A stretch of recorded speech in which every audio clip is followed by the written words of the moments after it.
Today we are going to have a nice CPD session with our own member, Mr. Dharmen, who is a well-known personality in the UAE construction industry, and he is our global vice president. And as you know, he has done a lot of seminars for IAQS. Today, he along with our friend Kalpesh Sangani will be presenting on the what you can say the hot topic of last few years, which is an overview of arbitration process from commencement to enforcement. We all know that in any construction work there will be some stage, at some stage there will be some dispute. Now disputes is a good thing because everybody has to reserve its right. Now it's not a bad thing. You as a contractor, you have to reserve your right. As a client, he has to reserve his right. Now, when you have a dispute, there are two ways to resolve it. One is amicable, and the other way is to bring someone to arbitrate and mediate or by legal process. So the most cost-effective way to do a dispute is arbitration. Now why arbitration is being preferred? Because if you have a dispute, a third party will not know how it has been resolved. It's only between you.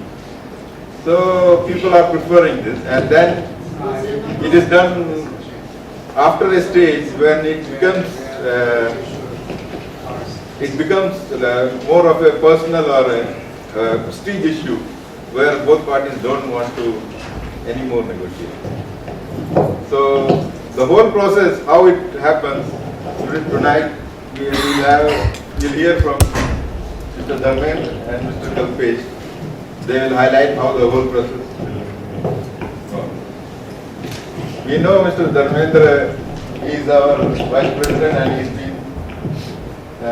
he's done his MSc FRICS and CIOB, and he has been a role model for most of us because of his simplicity. And one more thing, when you grow up, you realize you have to be humble and be pleasant. And I think the most pleasant person I have ever met is Mr. Dharmen. So we would like to know not much about Mr. Kalpesh. He's been our member and I have seen him a lot of time in our meetings. And we have been asking a lot of our members to come forward, because maybe I am not a good speaker, but here what we are not looking at the face, or we are not looking at what you are able to speak. We are looking at how you are delivering, what's the content you are delivering, and your knowledge, how you are sharing. It doesn't matter, if you are a good speaker. So come forward, because we are looking for people to share their knowledge. We have asked our director, Mr. Aslam, to give a presentation on how to do cost. Everybody of you have some knowledge somewhere which you would like you to come and share. So with this, I would like to welcome Mr. Dharmen. Good evening, friends. Thank you so much, Sajid, for a very, very kind introduction, and I don't think I deserve that kind of introduction, but thank you so much for your kind words.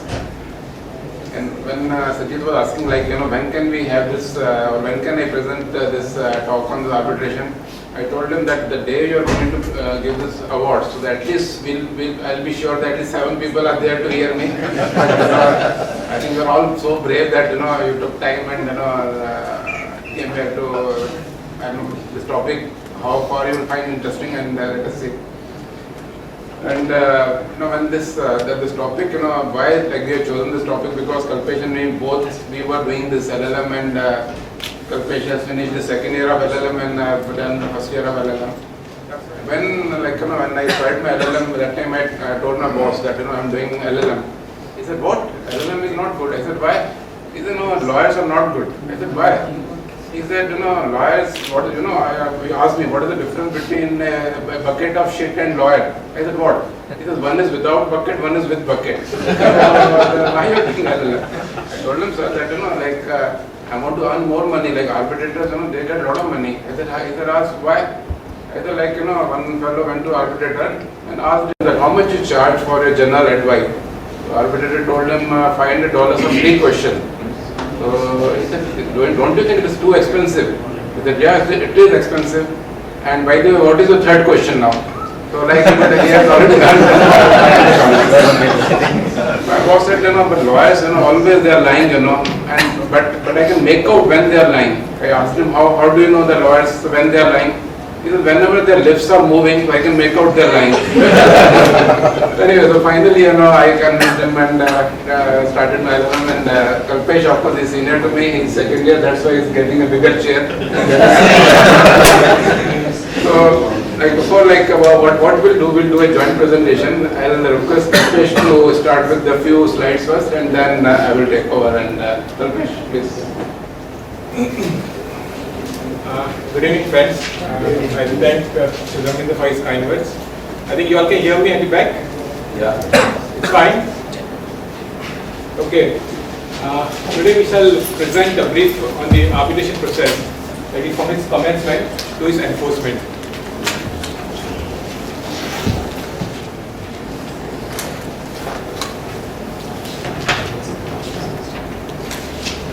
Okay, let us first see what are the prerequisites to commence an arbitration. The first one means a dispute has arisen. The next is all the remedies in the contract prior to the arbitration has been exhausted. Standard forms of contract provide certain remedies when a dispute arises. Take for example FIDIC 1987.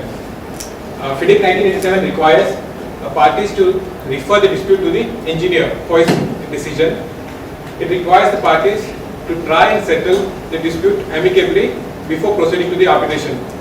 So unless such remedies are not exhausted, the parties cannot commence with the arbitration. The next is, there exists an arbitration clause in the contract.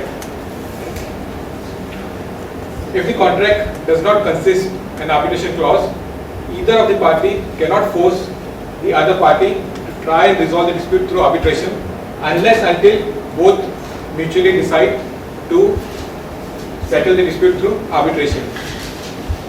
The next is, the party has notified the other party of his intention to arbitrate. So these are the few prerequisites to commence an arbitration. Okay, let us see what are the essential components of a good arbitration agreement. The most general one is the agreement should be in writing. It should mention the place of arbitration.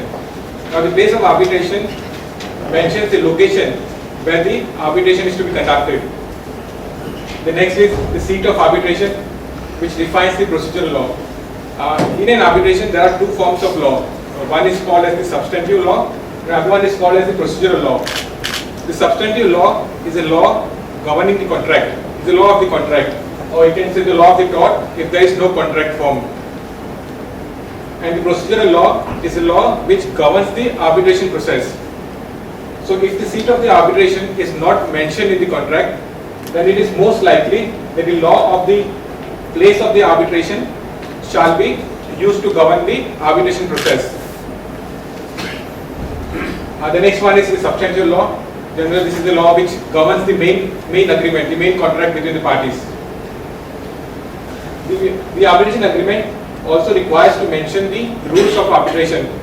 Either way, it can have its own sets of arbitration rules, or it can be chosen from any professional arbitration bodies such as the Dubai International Arbitration Center, which is DIAC rules, Chartered Institute of Arbitration, CIAB rules, International Chambers of Commerce, ICC rules, London Court of International Arbitration, LIEC rules. Apart from this, few countries have these arbitration rules embedded in their legal system. Take for example England. England, they have an act which is called as the 1996 Arbitration Act. The act itself is a part of the legal system. If such is the scenario, then the act contains the mandatory and the non-mandatory provisions. If the country where the arbitration is to be conducted consists such act, then it is compulsory for parties to follow the mandatory provisions. It is up to the parties to decide on the non-mandatory provisions. The next one is the separability of the arbitration agreement. It is usually recommended to have a separate agreement for the arbitration and an independent clause in the main contract. The reason is in case the main contract itself is held as null and void, or you can say invalid, then a party may argue that since the contract is invalid, all the clause contained in contract also becomes invalid.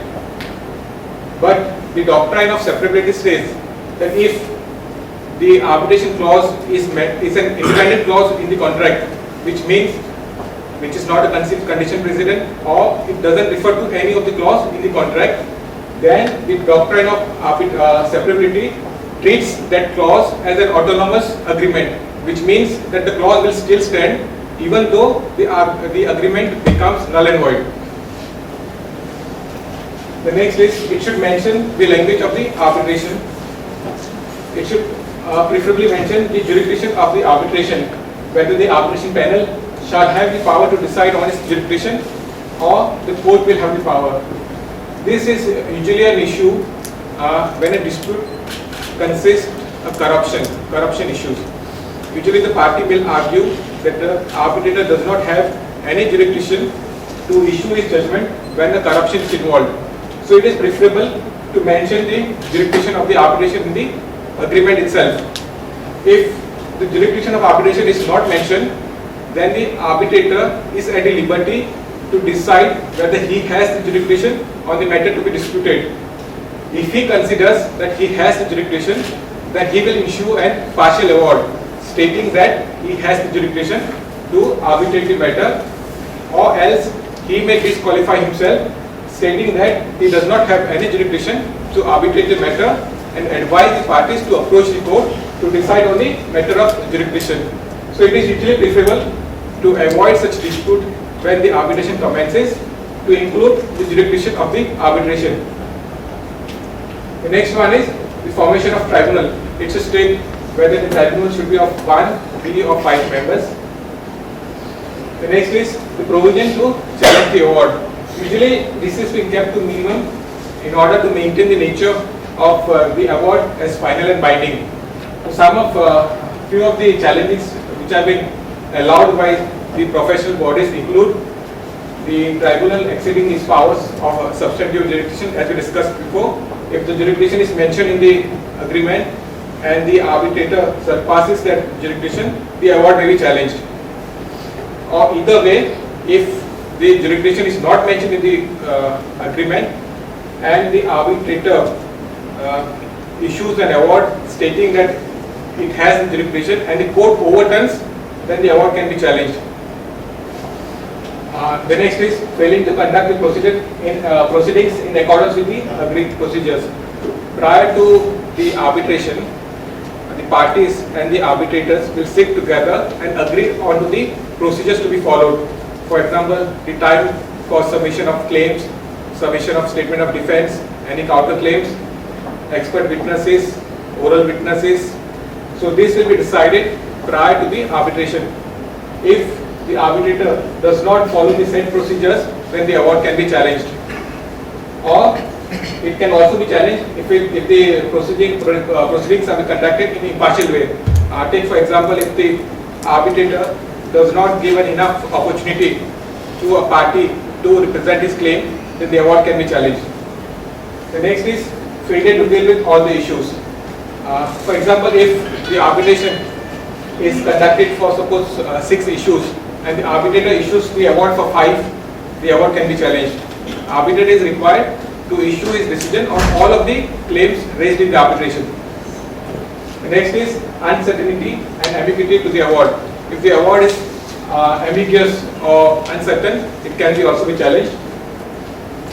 The next is award obtained by fraud or against the public policy. Against the public policy, it means that suppose there is an agreement between the parties with regards to gambling, and the dispute arises, and the arbitrator issues the award on that point of dispute, and if the gambling is against the public policy of the country where it is conducted or where the substantive law is, the award can be challenged. Let us move on to the commencement of arbitration. This is under the umbrella of any professional arbitration bodies. This is the procedure which is set prior to the actual arbitration begins. The claimant, after notifying the other party of his intention to commence the arbitration, shall write to the institute of his intention to commence the arbitration and the appointment of the arbitrators. Next is the institute then notifies the respondent and the claimant of the receipt of the notification of commencement of arbitration proceedings. The initial notice which has been issued by the claimant to the institute should contain all the details, full details of the parties, nature and description of dispute, statement of relief sought, copy of agreement, comments on the place of arbitration, applicable law and language, requirements of the nomination of arbitrators. After this, then within 30 days or so, the respondent is required to file an answer with the response to the relief sought or any counterclaims. Thereafter, the procedure of appointment of arbitrator begins. If it's a 3 arbitrators tribunal, 1 arbitrator shall be appointed by each party, and the institute shall appoint the 3rd arbitrator, who will act as a chairman of the tribunal. A party may raise an objection if it feels that the arbitrator selected by the other party has some conflict of interest which may affect his impartiality.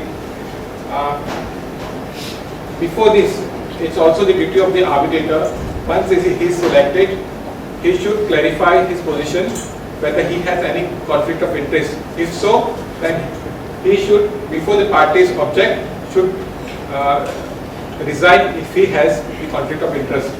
The institute may notify the arbitrators to clarify his position. The arbitrators may disagree to the parties' objection, clarify his position, or may offer to resign.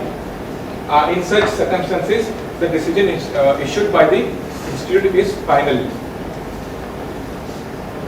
Once the arbitration tribunal has been formed, the institute passes on all the submissions made by the parties to the tribunal. Immediately thereafter, the tribunal draws the terms of reference, which identifies and records the following: the details of the parties' names, addresses, a summary of parties' respective claim, and the relief sought by each party with an indication of the amount claimed or counterclaim, a list of the issues to be determined, a place of arbitration, the rules of arbitration, language, applicable, procedural and substantive law. Okay, the next procedure shall be explained by Mr. Dharmendra. I would request him to take over the stage. Thank you. Thank you so much, Kalpesh. I think now you all relax because difficult part is over. That's why I had told Kalpesh to do this. Now the easy part starts. The procedural meeting, once terms of reference in the previous slide, as he mentioned, terms of reference, why it is important? Because in the terms of reference, the arbitrator, the panel, they list out all the issues which are being asked by the claimant. Otherwise, what happens? Sometimes the claim is so huge that even the people who are dealing with the claim, they don't know what exactly the contractor wants. There are so many complicated issues built within the issues. So once the terms of reference are extracted from all those claims by the arbitrator, and he shows to both the parties, and both the parties they say yes, these are the claims, then that process becomes very easy, because at least all 3 arbitrators and both the parties, they know what are the issues. Instead of arbitrators keep on dealing with the issues, end of the claim, end of the day, the issue and award, and then the parties say, by the way, what your issue? We were not even asking for this one. To avoid that kind of scenario, these terms of reference are very important. Now the procedural meeting starts. As a part of this procedural meeting, the final written submission to be submitted by defendants no later than one slide in this one.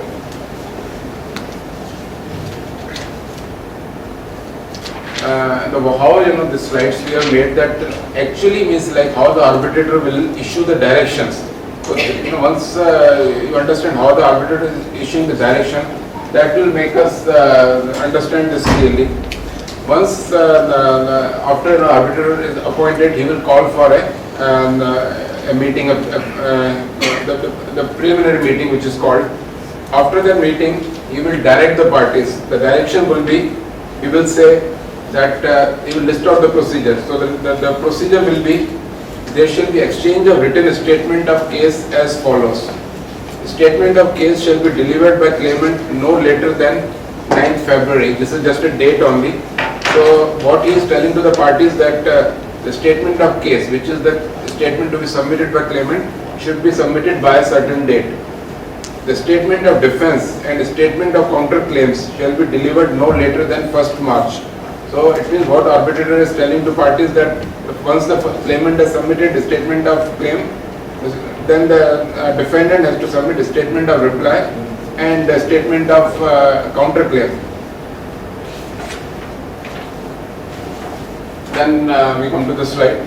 The next step, what arbitrator will say in his order, that final written statement to be submitted by defendants by a certain date, final written statement to be submitted by claimant by this date. Further request for particulars, if requested by either party, shall be delivered within 2 weeks of order. There shall be disclosure of documents wherein either party may submit request to other party to produce documents. This disclosure of documents is a very important thing in arbitration, which many of us we are not aware, including me, I was not aware, that a party in arbitration, once a party knows that other party has got some document in his possession which can be used to him, then he can ask for disclosure of those documents. Say for example, like the contractor is having a or there is a dispute between the contractor and the employer, and the contractor knows that employer has got certain report from the engineer in respect of that claim, some internal report. That report is in favor of the contractor, but employer is not willing to, he has never shown that report to contractor, means why should he show that report? But in case contractor comes to know that there is something which the client has got, then he can, under disclosure of document, he can ask for that, but definitely he needs to establish or demonstrate to arbitrators that why they think that other party may have these documents. Maybe some CC of the letter contractor got, or something he got through which he came to know that engineer has, or in any of the progress meeting he came to know. So based on that he can ask for this document from the other party. Then the arbitrator will put in his order that statement in writing of witness of fact shall be exchanged no later than 15 days before commencement of hearing. Since there is no agreement between the parties in respect of appointment of expert witness, I or arbitrators we decide that one independent expert shall be appointed by the tribunal who shall submit his report by so and so date. In case any agreement is there, then it will depend how many expert witnesses will be called. Opening statements from claimant and respondent shall be submitted to a panel with a copy to other party within so many days. Then the arrangement for first hearing, because this is the pre-hearing preliminary meeting, so he has to confirm the first hearing where and what date it will be. So then he can say the commencement date is so and so 13 July. First meeting, it will last for 3 days. Sitting hours will be from this to this time. Venue will be so and so hotel.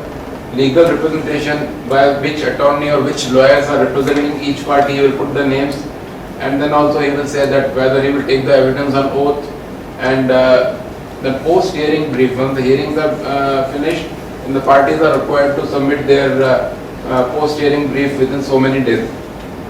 So basically this is all the procedure which arbitrator is communicating to the parties through this order, which is called order. Then he will say in his order that once all this process is over, we shall in due course make a reasoned award, save as to the cost, except the cost. Cost means cost of the arbitration, cost incurred for the arbitration by both the parties. We will come to that issue, why he says that without cost, save as to the cost. then in his order he would say the parties while submitting any document to panel must copy to other party. There shall be no communication by telephone between the parties or with the arbitrator. This is to ensure that nothing goes on between the parties or between one party and arbitrator, which other party doesn't know, just to have a common ground for communication. The cost of this order shall be cost in reference. So this is very important. You can see that even he is issuing the order, and in the end he is saying this cost is part of the arbitration cost which parties have to give, and he will sign.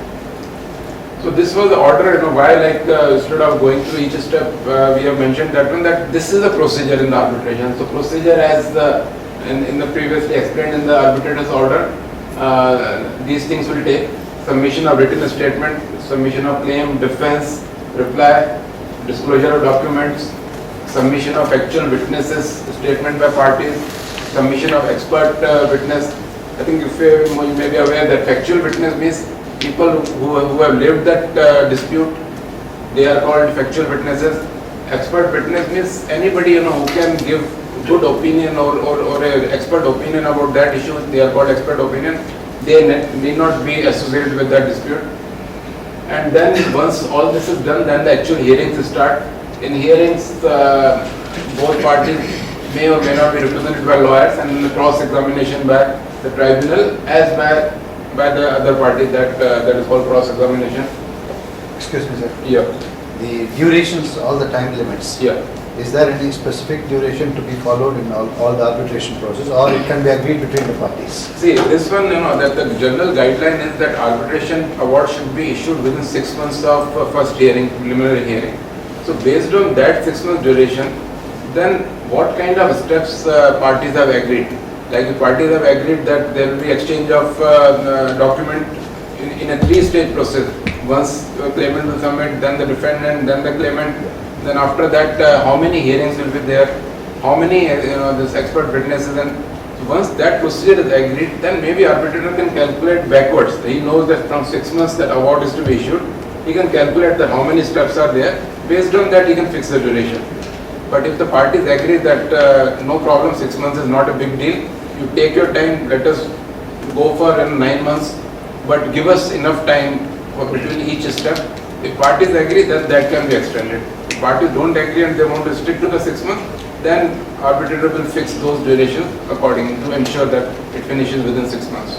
But Dubai Center for Arbitration, they don't have any Yes, standard everybody regulations. has got their own guidelines, but we don't want to go into any specific professional bodies, but even the Dubai International Arbitration Center guideline is 6 months, the preferred duration, the guided duration for issue of award is 6 months from first hearing.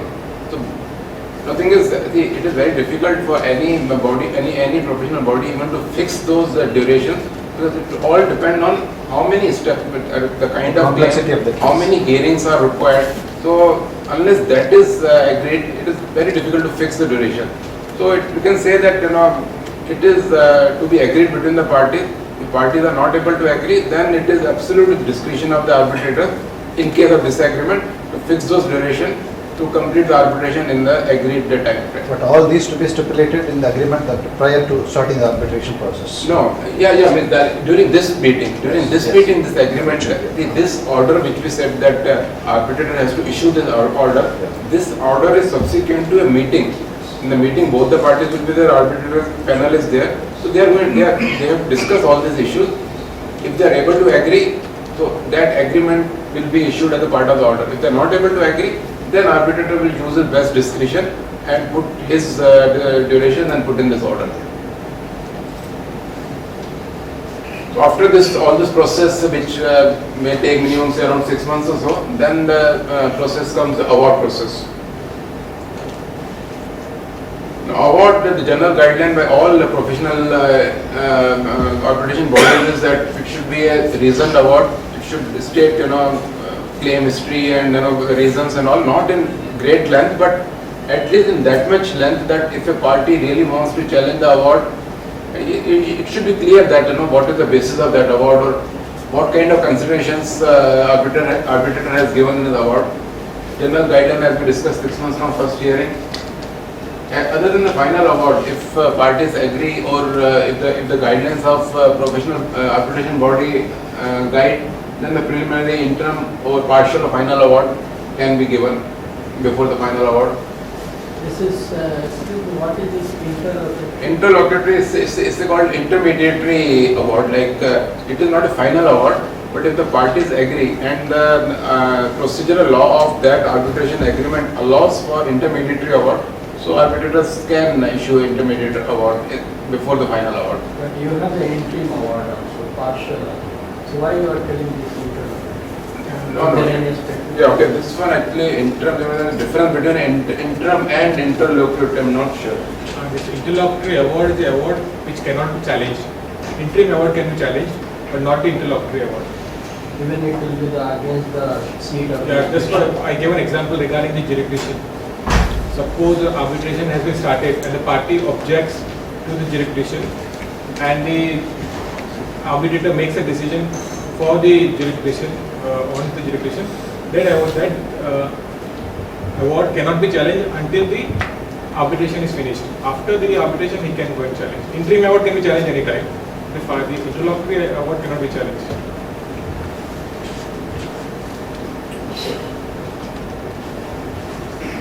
Then cost, that in the award, like the cost will come later, but the cost includes all the arbitrators' fee, administrative cost of the institute, cost of venues to organize the arbitration meetings, travel of arbitrators, hotel stay, telephone calls, whatever cost we can think of, it all is part of the arbitration cost. Now cost, normally, why arbitrators are not issuing as a part of the first award, that there is a like general concept in arbitration claims that a party, at certain stage of arbitration, give an offer of settlement to other party in a sealed envelope, which is called offer without prejudice, save as to the cost. So it means if the claim is, say, the claimant has claimed 50 million, and at certain stage the defendant gives a sealed envelope to the claimant that okay, I am willing to offer you 10 million. That envelope will remain in the custody of the parties only. It will not. That will remain sealed. Once the arbitrator has issued the final award, has issued the award except for the cost, if that award is less than the offer of settlement which was given by the defendant, then it means the situation is the claimant at that point of time, if he would have accepted the defendant's offer, it would not have resulted in cost from that point onward. The arbitration would have finished.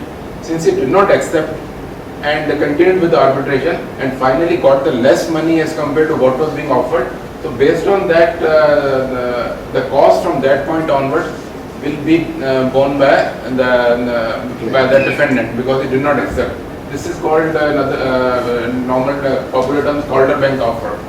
No, kindly explain. Yeah. So Say for example, arbitration, the 6 month process is there. At end of 3 months, the defendant realized that he is going to lose the arbitration, and against a claim of 50 million, he offered a settlement of 10 million to that claimant in a sealed envelope.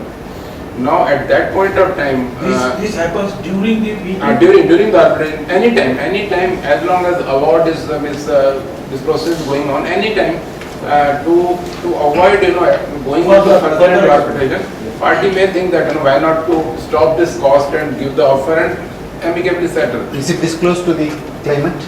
This Yeah, amount? claimant definitely would know. Then only he will say whether I can accept or not. No, because we are referring to sealed envelope. Sealed envelope means as far as arbitrators are concerned, they should not know that. Because if they know the offer, then it may affect their award. Judgment, yeah.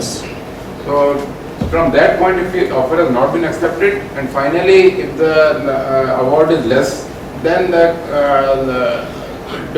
claimant has to bear the cost. But if the award is more than the offer, then definitely the arbitrator will normally decide the cost against the losing party. That is the normal for the cost. It says the cost follows the event, or cost goes against the losing party.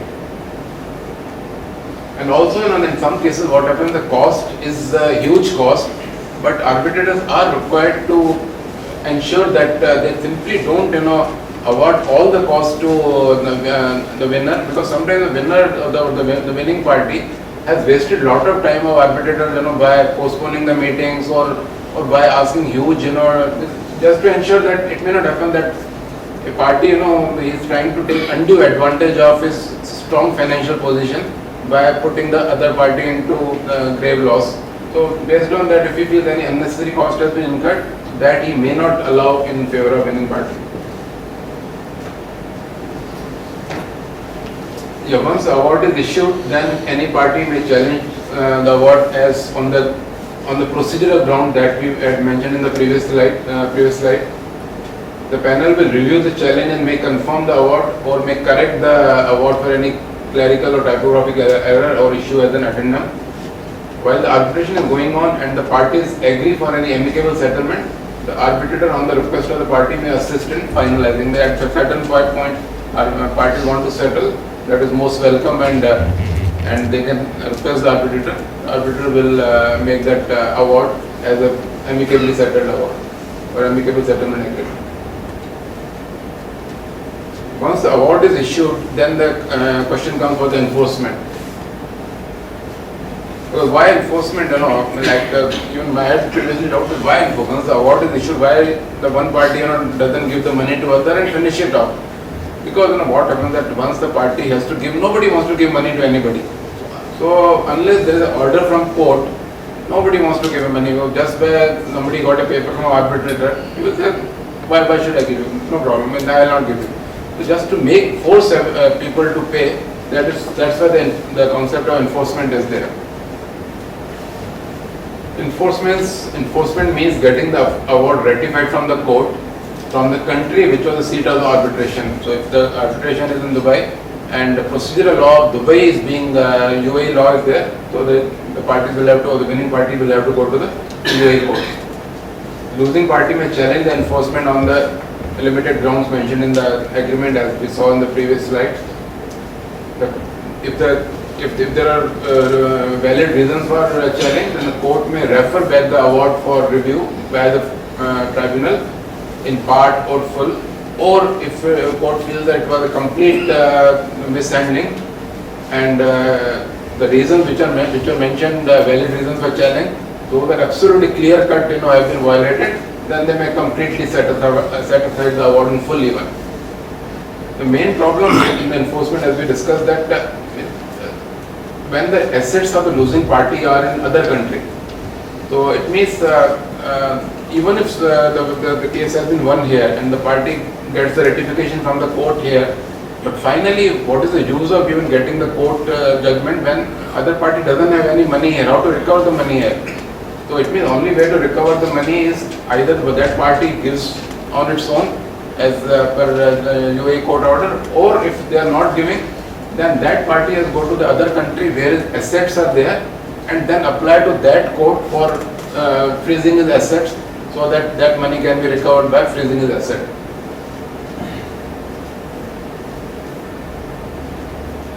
To facilitate this process, otherwise what will happen that one country's judgment, why any other country should honor and respect. So to facilitate that process, to resolve this issue that one country honors other country's court judgment, this kind of treaties, where one of the key treaties, which is called New York Convention 1958 on recognition and enforcement of foreign arbitral award, that was signed, and slowly, all countries are signing. Initially maybe 30-40 countries would have signed, but now the status is that 146 out of 193 UN members have signed the treaty. So now it's very easy for enforcement from one country to other. Like green practically represents all those countries who have signed, red represents those countries who have not yet signed.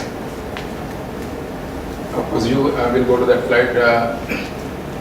Other than about treaty, like this is a treaty which is on a global platform. Other than that, many countries have joined bilateral treaties for enforcement.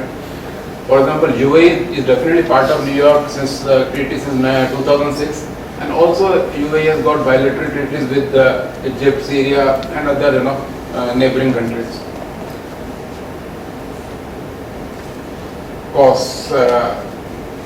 Now, cost, how much? Just to give you an indication of what is the cost involved in the arbitration. This is the cost which is as per ICC, which is International Chamber of Commerce. As per their guideline, what is the cost? So okay, if, just let us go to this a claim of 100 to 500 million. So the all the figures in dollars. So for a claim of that nature, which is normally in UAE, you can see that these claims are nothing less than 100 million. So of course that is US dollar, yeah. So their own expense, which is ICC, they will charge $113,000, which is around $500,000 dirham. Arbitrator's fee minimum as per their guideline is $121,000, which is approximately say 400,000 dirham. Maximum fee for more skilled arbitrators is $583,000, which is approximately 2 million dirhams. This is for one arbitrator. So if it is a panel of 3 arbitrators and parties choose all skilled or very qualified experienced arbitrator, so one arbitrator means 2 million dirhams, so 3 arbitrators means 6 million dirhams. 6 million plus 0.5 is that the government, the ICC's own. So 6.5 million is only this cost of arbitration and the professional bodies charge. In addition, the charges will be the parties' own expenses, hotels, telephone calls, the cost of lawyers. So you can imagine that instead of 6 million, definitely finally the cost won't be less than in the range of minimum 10 million, approximately minimum. I know some of the cases in Dubai which arbitration is going on. I don't know what I have been made to understand that in some of the cases the arbitration cost has reached up to 60 to 70 million. Even the arbitration has not even finished as of now. Halfway itself it has reached 60 to 70 million estimated cost. Means like as of now whatever has been spent and estimating that how much, so 60 to 70 they are estimated that by the time arbitration will finish. If this cost exceed the maximum, if there is a main contract and if there is a liquidated damages applied, say maximum recoverable is 10%, and such arbitration cost is exceeding that, then what is the point of Liquidated damage has nothing to do with this claim. Yeah, The claim can be the liquidated, if there is a 500 million contract and liquidated damage is a 10%, say 50 million. That is a separate issue altogether. Against 50 means that has nothing to do with the claim. A contractor can claim in a 500 million contract, he can claim for 400 million as a losses for whatever reason. So that claim can be big regardless of amount of liquidated damages.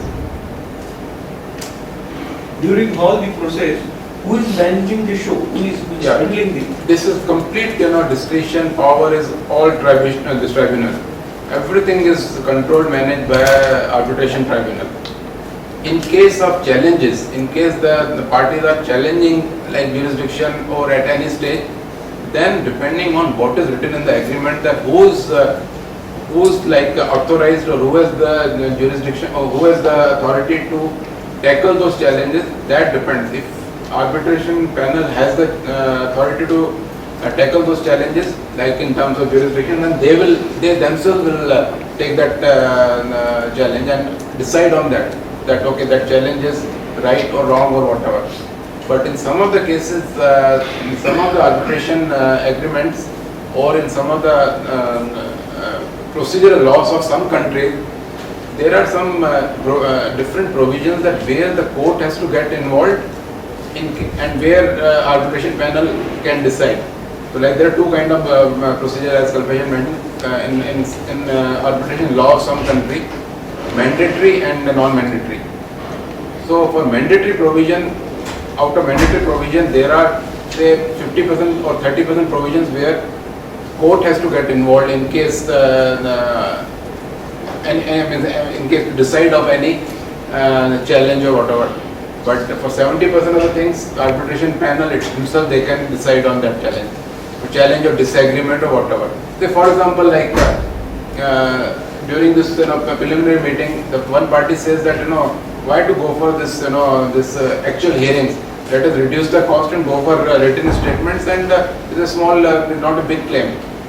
So if other party is not agreeing, they are saying no. We are interested to submit a written statement that will, we are interested to have actual hearings, not only a statement, written statement. In that case, if the disagreement is there, then panel, they are the final authority what they decide. The guideline is, since arbitration is a mutual consent, the process where mutual consent, it has started with a mutual consent to arbitrate. As far as possible, the arbitrators have to go with the consent of the parties, but where not, their discretion is the final. other than those provisions where the arbitration law says the court has to get involved. After the arbitration finished, after the award has been issued, Yeah. if one party does not want to accept it, they want to go to court, are they free to go to court and scrap the previous award? See, now the court, like since when we say the arbitration award is final, except the challenge is only on certain limited grounds. So the party has to see that, what are the grounds available in their arbitration agreement to challenge that award. Now, as we said, there are 3-4, very limited grounds, like if the arbitrator has not given a fair chance to both the parties to represent their case, or the award is ambiguous, or on at certain stage, they came to know that arbitrator has some conflict of interest and he has not disclosed, and that later, some party came to know. Or like one of the case, I think all of you know that Bechtel case, that where the requirement in the contract of UAE law was to take oath for all the, it was must for all the witnesses to take oath, but that oath procedure was not administered by arbitrator.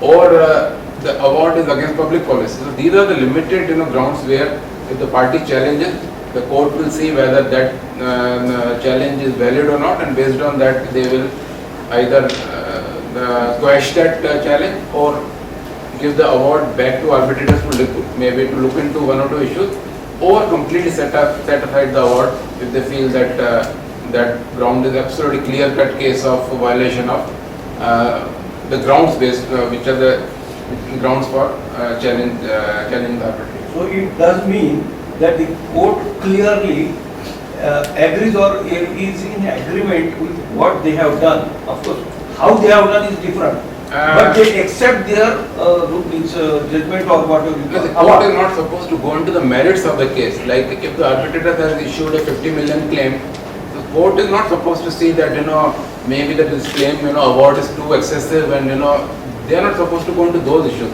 So, but procedural issues only. Yeah.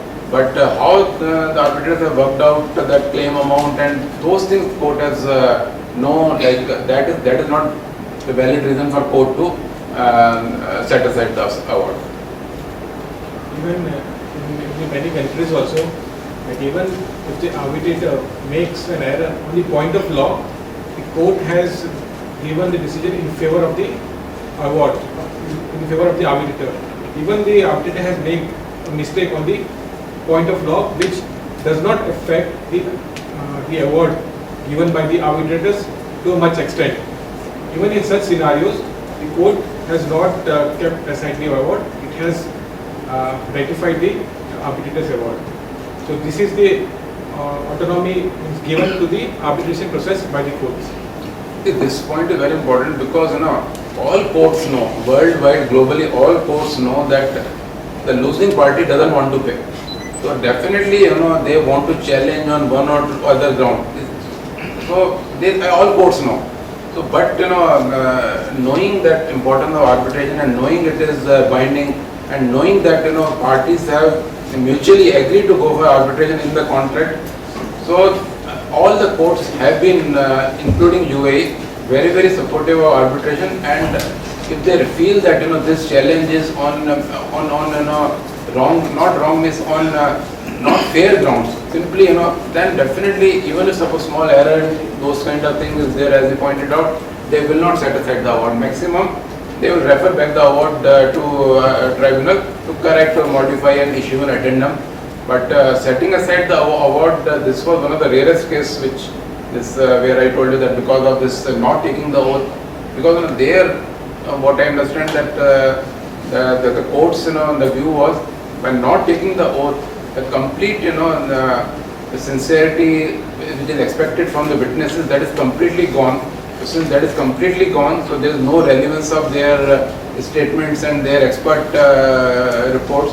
So since that validity is not there, which was the basis of award, so that's why it was like a fundamental, in their court's opinion, it was a fundamental kind of issue because of that which they set aside that award. The arbitration fees is shared by both the parties, client Yes, and yeah. Is there any special fee for if it is any party is going to challenge that? See, the challenge of fee by the parties, that in some of the arbitration laws, that power also is with the court. that if a party applies to the court that this fee is excessive, then the court definitely has the power, but they will interfere in that kind of matter if the cost being charged is excessive, disproportionately high. But in most of the cases, the parties would have agreed to arbitrator's own cost because once the party wants an arbitrator to work as the arbitrator, so the procedure is you will write to the arbitrator that I want to have you as an arbitrator, and arbitrator will send a response to him that okay, I am willing to be your arbitrator, I am willing to be willing to be arbitrator in this dispute. I have no conflict of interest, and my fee is this much. This party has to confirm his fee. So in 95% of the circumstances, this fee will be pre-agreed by the person who has appointed or approached that arbitrator. So later going to the court that this person has charged me excessive, very rarely it will happen because this is pre-agreed, unless the arbitrator finally starts staying in a 7-star hotel instead of his entitlement if it was as per institution rules, suppose it is a 4-star and is staying in a 7-star hotel. If his entitlement as per institute rule is economic class, he is traveling by first class. So these kind of things, yes. Many cases I have read that he will be bought by the losing party only because this claimant went because of that right. Correct, yeah, no, that is right. So, this question was that as long as the arbitration is going on, both the parties have to bear the cost. Once the award is made, and the first award and second award for the cost, that is the award which arbitrator will decide that who has to bear the cost and to what extent. Is it all cost by losing party or a part or a substantial part, because a small part was unnecessarily incurred by the winning party by hiring very expensive lawyer. Suppose a reasonable cost of hiring a lawyer is X, and the winning party they are very rich and they are hiring lawyers who are charging 3 times the normal lawyer, right? So those kind of things may be disallowed by the arbitrator. Because of him only he was bound to go to arbitration. Sorry? If he had fairly paid, he was not willing to go for the arbitration. Yeah. So this claimant. Yeah. So that party, this losing party, Yeah. forced him to go to the arbitration. Correct. That is correct. And that is why that in the 99% of the circumstances, the cost follows the event, means the losing party has to bear the cost. Losing party means defendant, that means claimant will get all the cost. I think around lost that. This will include the cost of the lawyers hired by the other party also? Yes, yeah. Only disallowing, as I mentioned, those costs if the party has hired very expensive lawyers, then maybe the arbitrator will allow a reasonable cost. Otherwise, yes. So this was the general arbitration thing which we discussed. Now we'll go to few slides on the Dubai, like what are the professional bodies in Dubai and UAE like one is this DAFC LCIA, which is Alliance of Dubai International Financial Center and London Court of International Arbitration. This is working as one arbitration professional body. It has its own legal system which is through a decree which was approved or issued, which is called DAFC Law Number 1, and it is based on UN-CITRAL model law. Now UN-CITRAL, this is the United Nations Commission for International Trade Law. It is one of the very popular or very global body for issuing model arbitration law or model arbitration rules which have been followed by many countries. It applies to, I think the doubt until few years government, until last year the doubt was whether this body can overlook arbitration which are outside DIFC. That also recently through a decree it has been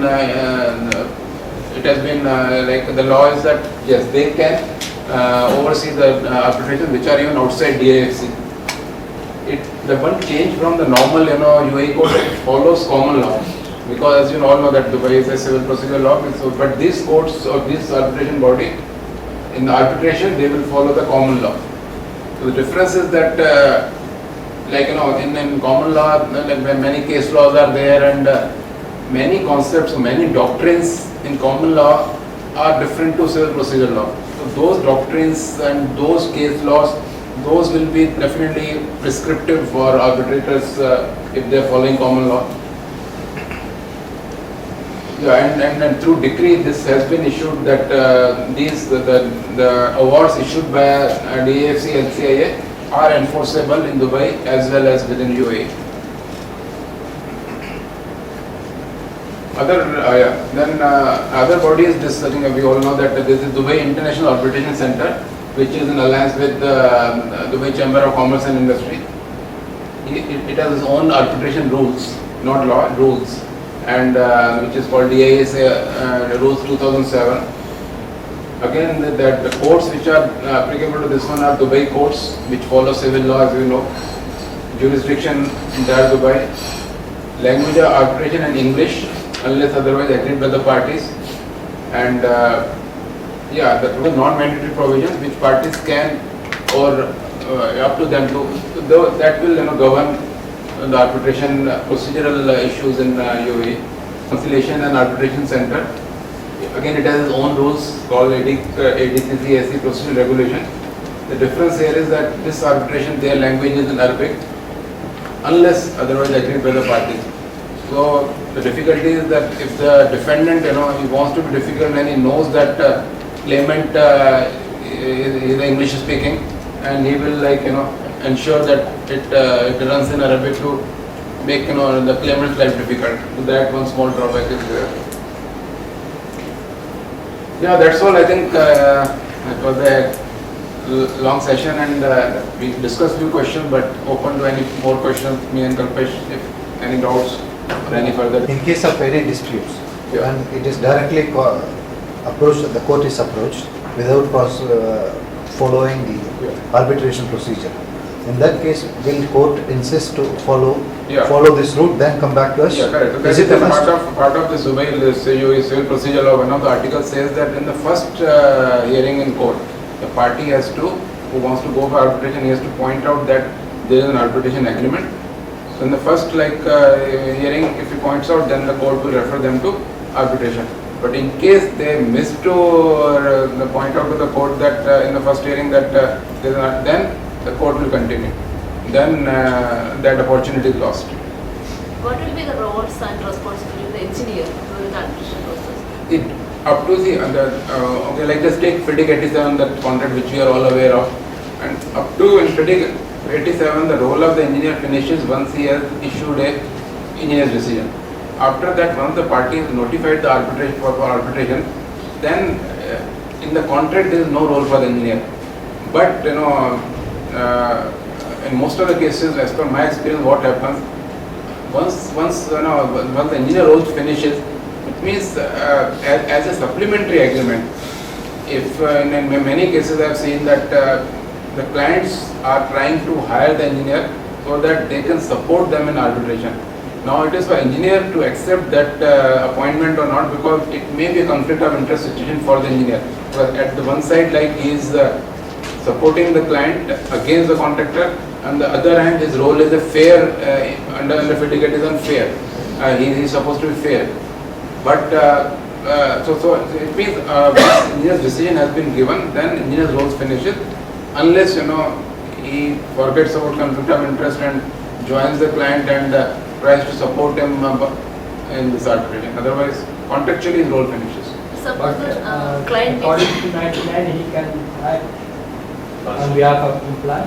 Yeah, but in that one, in 99, like it is again straight to adjudication. So, there definitely the contract does not say that engineer has a supplementary agreement if he wants to enter into a separate contract with the employer to help him in adjudication or arbitration. The contract does not say. It is for every engineer to see that as a part of his conflict of interest, he should work for that or not. Suppose suppose one case can be that the contract is finished, the engineer has performed all his roles under the contract, and arbitration is 3 years later. Maybe in that case he is not he has no more conflict of interest, because whatever obligations he has discharged, and that contract is, as far as his role is done.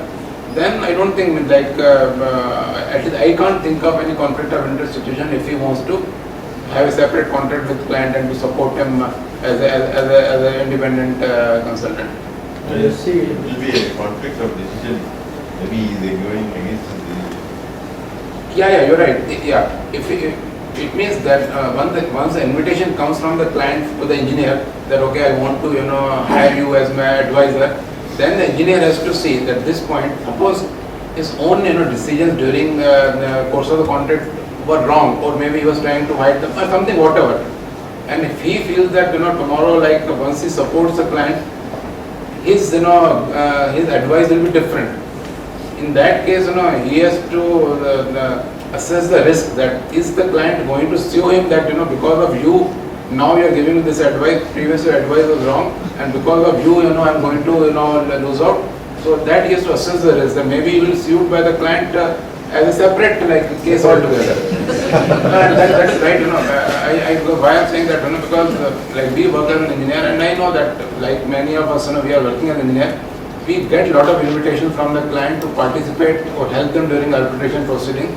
Of late, in the last 2 years, a lot of arbitration is going on, and in 100% of the cases, we had to refuse, because this kind of discussion which you are having, same discussion we had in our office, that all these issues, will be a lot of complications will be there.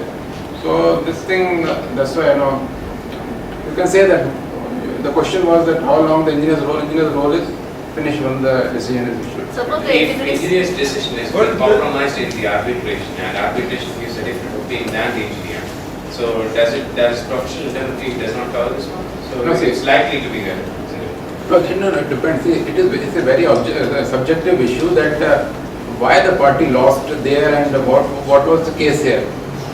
For a client to prove a case to engineer that because of you I lost the case and you told me to go to arbitration. It's not about the loss. I'm Okay. talking about if there is a decision being given, he to act as a fair party on the contract. Okay. 99 as well as 8. Yeah, correct. Yeah. Now, in such cases, if such a decision is being, changed by the arbitration court Correct, and yeah. says that is wrong decision, Yeah, then yeah. we go by it. So, does engineer doesn't he become liable for the case? No, I was answering this question only. This is a very subjective issue. Whether it was negligence or not, that, say, take a real-time case, say, if one engineer has given his decision and based on the substantiation which the contractor has given, he has reviewed the substantiation and he feels that based on the substantiation, contractor has no entitlement or entitlement of X amount. Based on that, he gave an engineer's decision. During arbitration, the contractor may come up with 10 times better substantiation than what he has given to engineer, and accordingly the arbitrator's award will be 10 times better than engineer. In that case, the client cannot prove that the engineer's it was gross negligence by engineer, because engineer always say that based on what substantiation what I had got, this was my view. Unless his engineer's decision is so obviously wrong that easily his negligence can be demonstrated by the client, then yes, then definitely. But it may not be that easy for the client to demonstrate that. The more easy circumstances are that if he has lost arbitration because of some of the mistakes by the engineer during course of the contract, like not giving the design in the right time, those there the case is more documented, that yes, contract will demonstrate that I asked for this design on so and so date, I was supposed to get the design within 14 days, I got after 2 months, which are recorded through document. So it is more easy for client to sue the engineer on those grounds rather than showing that his award was less or more. Usually, the duties expected from the engineer is reasonable skill and care. And until the engineer issues or he provides the clients the duties with the reasonable duty and care, the court cannot hold the engineer responsible for any negligence or any loss. But this is a gross issue. For example, take for example the decisions issued by the courts. These decisions are being changed by the higher court. You cannot say that the lower court has made a gross negligence and the cost should be paid back to the parties. No. Until unless the duties are performed with reasonable skill and care, the parties cannot be, the engineer cannot be held responsible for any negligence. Even to, And even to. can the arbitration award be disclosed outside? That is if the parties want. If the parties want, then it can be published on, it can be disclosed. Because then how will you pursue the engineer? No, when it's client knows, client, you would, no, suppose parties, they agree that, okay, yes, because there is a provision even in UL also that if the parties agree, that can be made public. So if the client, really, if he has got the consent from parties, maybe your point is right, but definitely with the consent of the parties, not otherwise. Excuse me, sir. This tribunal, our arbitration tribunal, and afterwards Dubai Post. Yeah. Where is the DIFT court? No, What is the role of The DIFT? DIFC court, there are two options available now. Until now, only one option was there, which was Dubai International Arbitration Center. Now, then, by decree, this was London, this LCA and DIFC, that arbitration center was set up. For few years, it was they were authorized only to handle the cases which are generating from DIFC area. So their jurisdiction was limited. But of late, I don't know what pull they have put that now through a separate decree, they are also one of the authorized body to oversee. So now basically we have a choice now. The parties who are more interested to go for civil procedure law kind of approach, they are happy with both the parties are happy, they will go there. If both the parties are more happy with common law kind of approach, they will go for other one.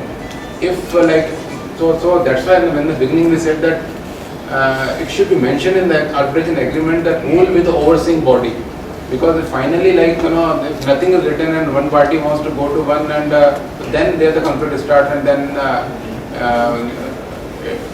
the party whichever wants to go to one particular arbitration institute, he will be having because he is the one who is going for arbitration. One more question. I hope this is the last question, please. Okay. Yeah.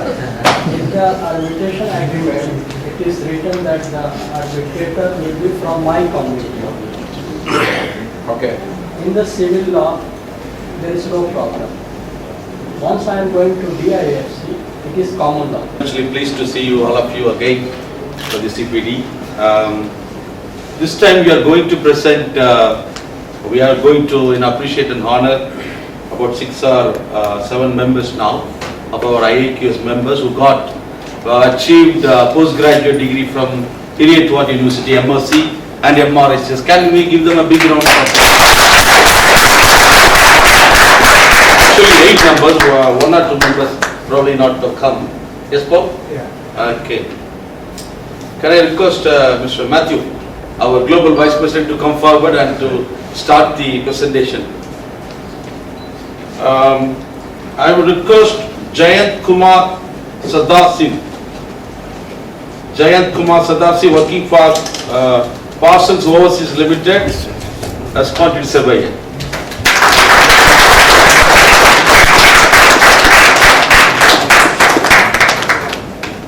Matthew, one more. Yeah, this should be there.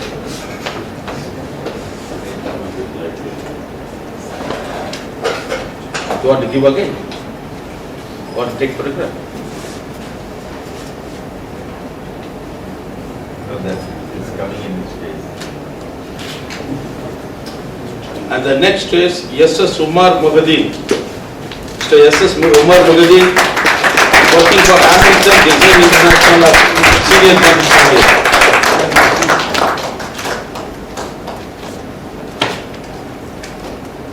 Very good. Can I call Sanjit, can you please come forward? Mr. Natarajan Ramaiah. Mr. Natarajan Ramaiah, he is working as senior quantity surveyor. Thank you. Thank you. Mr. Dharmendra, can you come forward? Mr. Rajesh Kumar Rajendra, working for Janak Properties.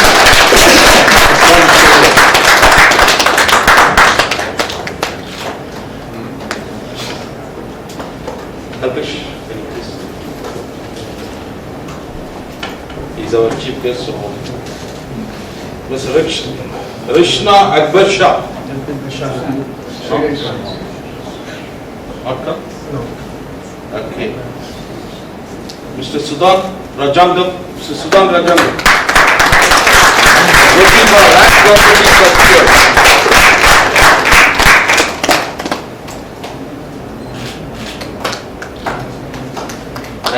Thank you very much. See, one last point I would like to add, as always, getting qualifications, MSCs, MRICS, it's good, very good, but it is just a beginning. We have to spend some time for the professional development. We have to enhance our knowledge so that the qualifications what we achieve, based on which we can deliver and demonstrate in our workplace, that we truly achieve, and that will really add value to our qualifications. And I would request all of you to come forward this kind of CPD sessions. Not only here, there are many CPD events. Go and attend and enhance your knowledge. And one last point is IIQS is growing not only in terms of quantity but in terms of quality as well. Because those days we used to invite people.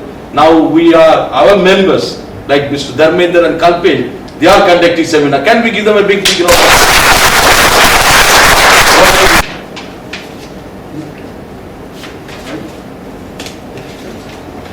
So the other members who got is Mr. Nizam Moideen, Mr. Nizam Moideen, and he got MRICS. He is working for overseas AST as project quantity surveyor, and Rekha Ramakrishnan Nair. Ms. Rekha Ramakrishnan Nair, she is working for Emirates Roads Contracting as QS. She got MSc quantity surveying from Heriot-Watt University. Can we give them back? Friends, today you have seen our own members have carried out this session in fantastically nice way. Mr. Dharmendra knows that there is a proverb in my language, in our language, "Ghar ki murgi dal barabar." Anyhow, they are ours, but they did fantastically well. Let us give a big round of applause. Thank you, Mr. Dharmendra and Mr. Kalpesh. Friends, long time back, one of my teachers told me, and that I remember still after very long time, if you want to master any subject, what you will do? You start teaching that subject. And it is really good thing, because when you start teaching that, the question comes and we start doing better. So the teacher becomes better than the student, and this is because the student made the teacher and not the teacher himself. Friends, today we had really great session, and Mr. Dharmendra and Mr. Kalpesh, they explained in the best possible way, and they have cleared our doubts. They are now becoming lawyers, which is very good thing, and because they were amongst us, so there were so many questions which have cleared our previous backlog, the ignorance you can say. We all of us thank them for taking a great trouble and enlightening us. At the same time, I will request them that whatever slides have been prepared should be circulated, because it will remember and it will give more importance. One more request to Mr. Dharmendra and Kalpesh, please do not mind if we call them for some extra clarifications. Yeah, that I think in the beginning of the lecture I told you $500, 3 questions. Yes, you can use check where you don't have any account. They will accept. Thank you very much. At the same time, I thank the organizers who had arranged this function, and it was made a great session. But before we forget, there is one very important thing, and that is our normal procedure. We want to give a small memento to our guest speakers. They are not guest speakers but our speakers. I will request Mr. Sajid to come here and give the mementos. You want to speak?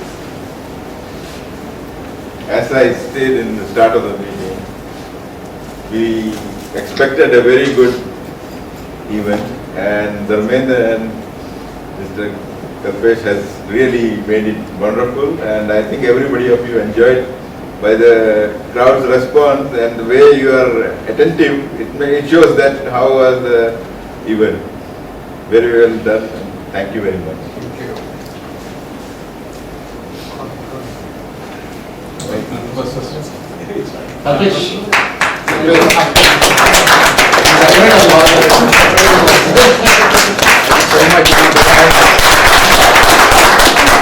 So much, you know, like you know that I may know the speaker, Ghar Ki Murgi wala.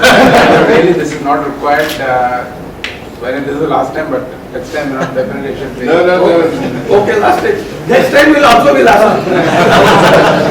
This is the procedure actually.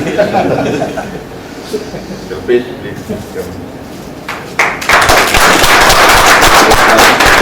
Look forward to once you complete your dissertation, and we will invite you again to another. Thanks for your patience hearing and giving me the opportunity, and I'll thank Mr. Dharmendra who had shown great confidence in me, and I thank you all for your attentiveness and patience hearing. Yeah, one thing I want to tell you about Kapil, like he has finished all his modules, and also he has finished this one award writing paper, which is the additional paper.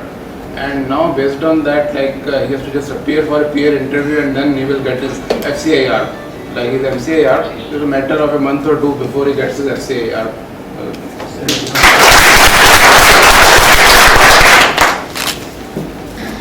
I call Mr. Franklin to announce our Mumbai meeting, which is on July 15th. He will explain more about it. Good evening, friends. As our vision, we are growing now. We are now going global. Indian Institute of Quantity Surveyors is now going to have their next event in Mumbai on 14th of July. This is basically a launch within Maharashtra. We're going to be having two centers, Mumbai and Pune. I would request all of you, if you have any contacts in Mumbai and Pune, to probably forward it to our group. We will contact them either personally by phone and ensure that they come and attend our event. And if there is any more feedback you want to give about this event, which will be helpful for us in the Mumbai event. Thank you very much. Thank you very much. Please be seated for a few minutes. Friends, in this whole session, who was most important? The guest speaker? No! If you were not here, what would have they done? So the most important people of the meeting are you. We thank all of you that you have come here and you took advantage, and at the same time we have encouraged them to give more speeches. Thank you very much. One small request, all of you are requested to make at least one member of IIQS so that our institute grows and lot of us get RICS, MRICS, fellow, etc., etc. So please make sure that all of you should make one member at least each time. Thank you very much. God bless you. See you next time.